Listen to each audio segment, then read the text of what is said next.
Hello everyone. आज हम अपनी वर्कशीट नंबर 9 है करने वाले हैं।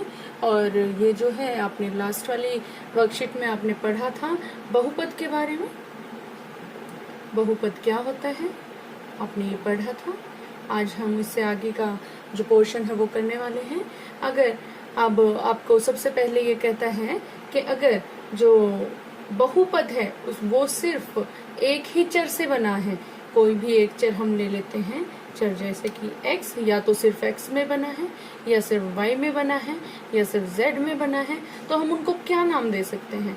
हम उनको px या फिर py या फिर pz ऐसे नाम दे सकते हैं।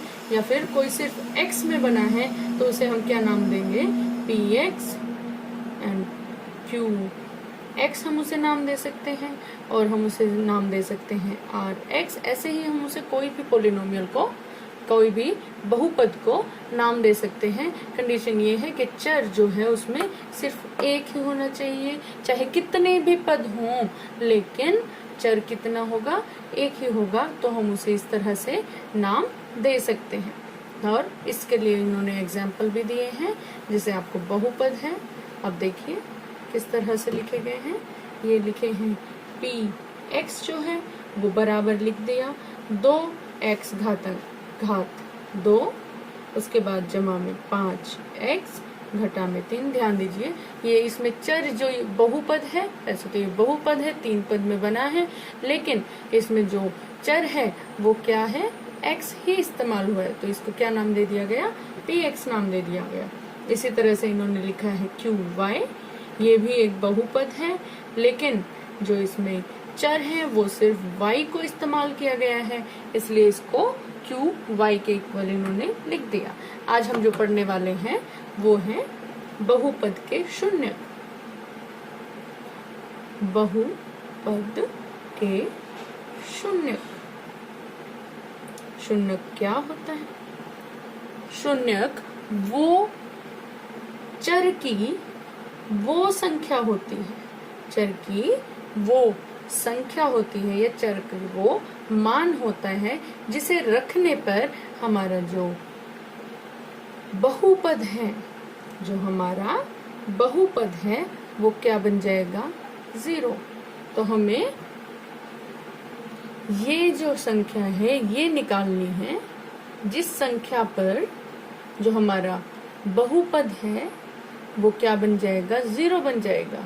और उसे हम क्या कह देंगे, उसे हम बहुपद के शून्यक कह देंगे। ये आप कुछ एग्जाम्पल से सीख सकते हैं। जैसे कि आपको लिखा है px जो है इक्वल टू x माइनस 2 दिया गया है। यहाँ पर आप देखिए इन्होंने कहा हम x को क्या रखेंगे, 0 रख देंगे। हम x को जब यहाँ 0 रखेंगे तो क्या होगा, p0 जो है वो बराबर किसके हो जाएगा, 0 घटा 2 के बराबर हो जाएगा। और जब ये 0 घटा 2 के बराबर होगा तो हमारा p0 क्या निकल के आएगा, -2। आप यहाँ पर एक अलग से कॉलम बना लीजिए जहाँ पर आपको क्या दिया गया है कि अब x को क्या पुट करेंगे कि px आपका क्या आंसर देगा। x को जब आपने 0 पुट किया है तो px आपको क्या आंसर देता है, -2 आंसर देता है।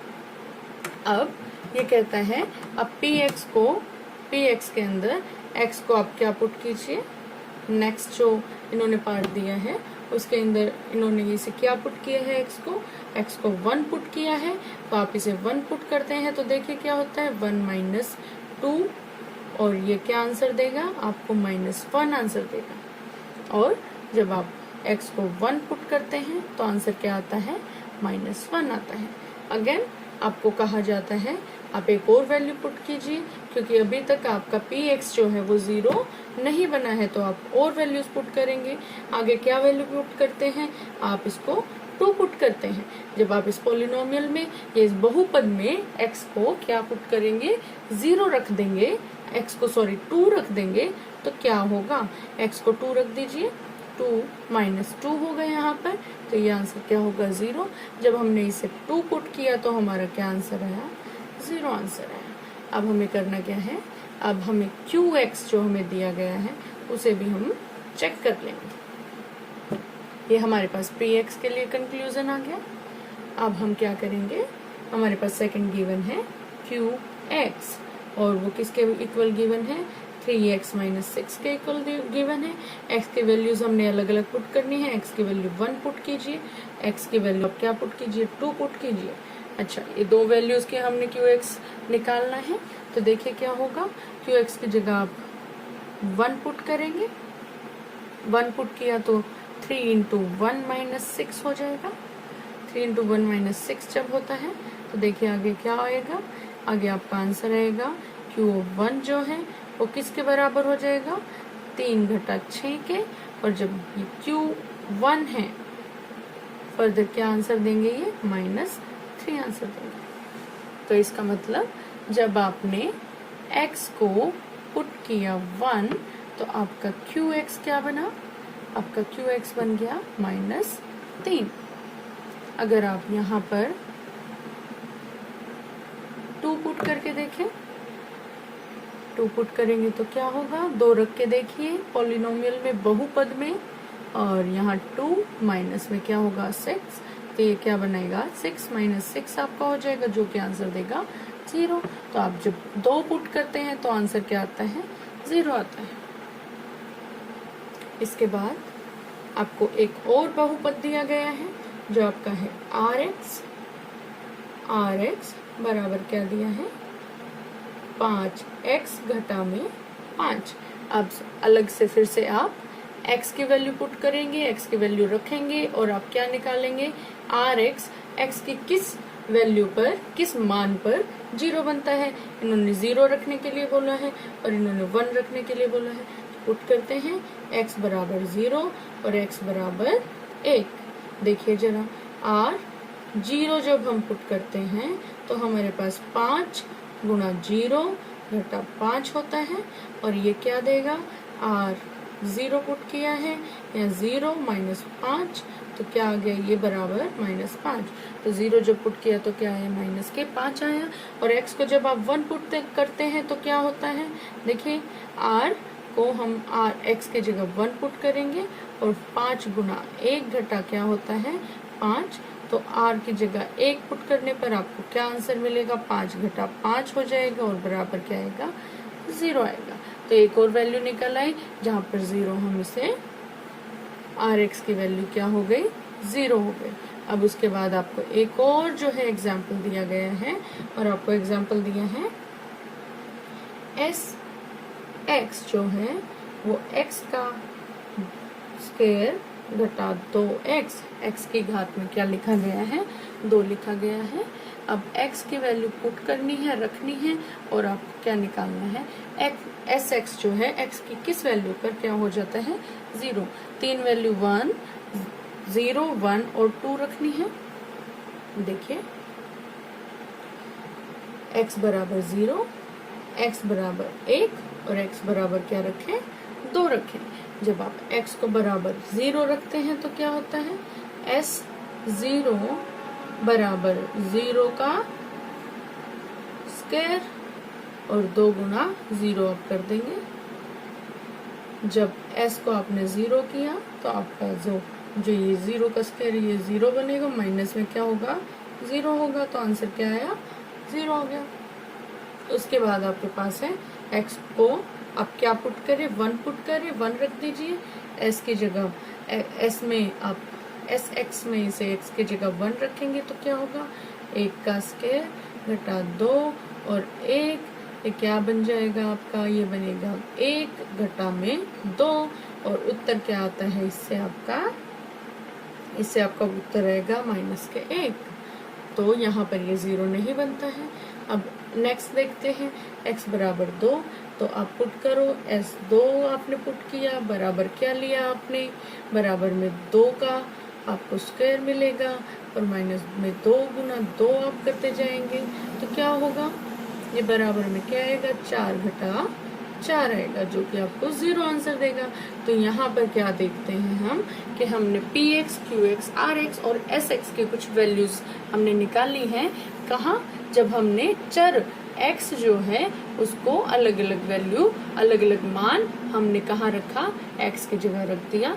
तो 0 जब रखते हैं तो px में तो -2 आता है, 1 रखते हैं तो -1 आता है, और 2 रखते हैं तो क्या आता है, 0 आता है। इसका मतलब जो 0 या फिर शून्यक, जो शून्यक है जो px का, वो क्या बन जाता है, 2 बन जाता है। और यहाँ qx का शून्यक का क्या बनेगा, qx का शून्यक बनेगा 2, और यहाँ पर rx का शून्यक क्या बनेगा, rx का जो शून्यक बनता है वो बनता है 1। और इसी तरह से sx जो है उसका शून्यक क्या बनेगा, इसके 2 शून्यक निकलते हैं। जो हमारा x की जगह हमने 0 पुट किया था, 0 रखा था, और क्या 2, ये हमारे क्या बन गए, शून्यक बन गए। जो बहुपद हमने लिए थे उनके शून्यक हमारे पास निकल आए। अब ये कहता है, मान लीजिए अगर चर का वह मान, चर x का वह मान जिसे बहुपद px में रखने पर बहुपद का मान 0 हो जाता है। वही तो हुआ, x की कोई मान हमने रखा और उसके रखने पर जो हमारा बहुपद है उसका मान क्या है, 0 हो गया। और वो होने पर जो x की वैल्यू थी, जो x का मान हमने रखा था, वो हमारा क्या कहलाएगा, शून्यक कहलाएगा। किसका शून्यक कहलाएगा, बहुपद का शून्यक। इसके बाद कुछ और शून्यक निकालने के लिए इन्होंने कहा है। अब आप ध्यान दीजिएगा, जब आप शून्यक निकाल रहे थे तो आपने क्या किया था, x की जगह पर कोई ना कोई मान रखा था और उससे आपने शून्यक निकाला था। लेकिन अब हम एक अलग तरीके से ये शून्यक जो है वो निकालेंगे। देखिए जरा कैसे।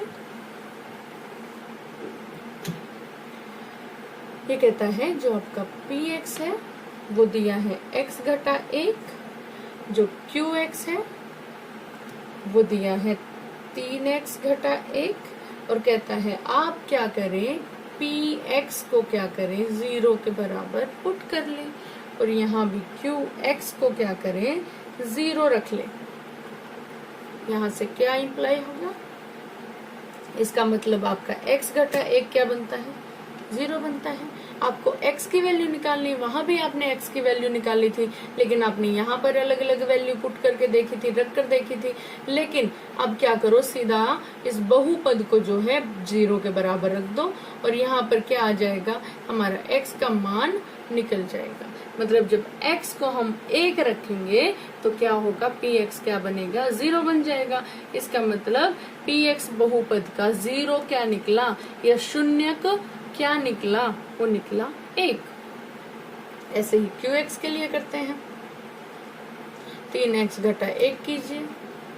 जब 3x घटा 1 को आपने 0 के बराबर रखा तो क्या होगा, 3x बराबर 1 हो जाएगा, और आगे क्या होगा, x बराबर 1/3 हो जाएगा।